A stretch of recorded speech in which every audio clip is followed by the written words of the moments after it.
हम अब शुरू करते हैं। आज की बहुत ही इंपॉर्टेंट टास्क है कि करंट अफेयर्स जो है वो कैसे हमें प्रिपेयर करना है, करंट अफेयर्स हमें कैसे आगे लेकर जाना है। और आज हम दोनों विशेषज्ञ इस विषय पर बात करेंगे कि क्या आपके लिए तैयारी के स्टेप्स होने चाहिए करंट अफेयर्स के, और सबसे बड़ी बात है कि तैयारी करने के दौरान आपको किन चीजों पर ध्यान रखना पड़ेगा।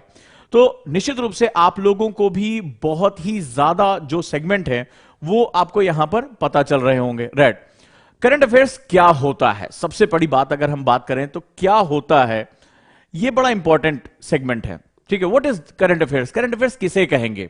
तो कई बार क्या होता है, आपके दिमाग में एक भ्रांति आती है कि फलाना मैगजीन हो गई या फलाना कुछ, जैसे कल 26 जनवरी था, कौन हमारे यहां क्या आया, कौन सा जो है वो वायुयान दिया गया, राफेल ने क्या किया, ये करंट अफेयर्स हो गया। लेकिन इसके बियॉन्ड भी, या किसको किसको पद्मश्री मिला, किसको पद्म भूषण मिला, इसको कई बार हम अपना करंट अफेयर्स मान लेते हैं, लेकिन ऐसा नहीं है।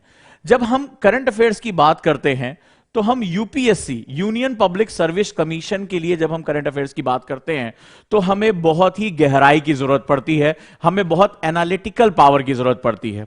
अब अगर मैं एनालिसिस की बात करता हूं, एनालिसिस जैसा मैंने वर्ड यूज किया, विश्लेषण करने की क्षमता, करंट अफेयर्स हमें क्या देता है। यूपीएससी बेसिकली जो एग्जाम है जिसको हम लोग देखते हैं, यूपीएससी के केस में अगर हम लोग ध्यान दें तो यूपीएससी के केस में एक्चुअली में क्या होता है कि इसमें जागरूकता, अवेयरनेस बड़ी इंपॉर्टेंट होती है। अवेयरनेस, अवेयरनेस जो होता है, अब यहां पर मैं मुद्दा करूंगा कि अवेयरनेस में हमें किन चीजों पे ध्यान देना है और किन चीजों को नहीं देना है। जैसे आम कहावत होती है, और मैं सर से भी इसमें जो है कंसेंट चाहूंगा, कि कहते हैं कि सूरज के नीचे आने वाली हर चीज यूपीएससी का विषय हो सकता है। मतलब कहते हैं कि सूर्य की रोशनी के नीचे जो कुछ भी है वो यूपीएससी के लिए अवेयरनेस का टॉपिक है। तो क्या मतलब जीवन आपका लग जाएगा कि सब कुछ पढ़ने में, सब कुछ में, तो समुद्र की गहराइयों से लेकर एवरेस्ट की ऊंचाइयों तक, अंतरिक्ष में जो है गहराइयों में, हमारे पास इतनी चीजें पढ़ने को, क्या सब कुछ पढ़ने के लिए आपके पास टाइम है। यहीं पर टीचर की आवश्यकता पड़ती है, यहीं पर स्पेशलिस्ट या विशेषज्ञ की आवश्यकता पड़ती है, जो यह बताता है कि अवेयरनेस किन चीजों के बारे में, किन चीजों के बारे में।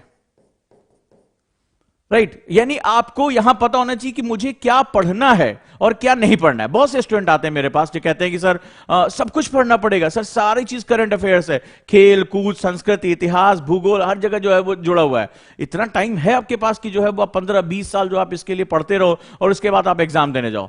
एग्जाम की रिक्वायरमेंट हमें समझना बहुत जरूरी है, क्योंकि जो बॉडी आपसे एग्जाम ले रही है वो ये जानना चाहती है कि आप उसके विषय में जागरूक हो या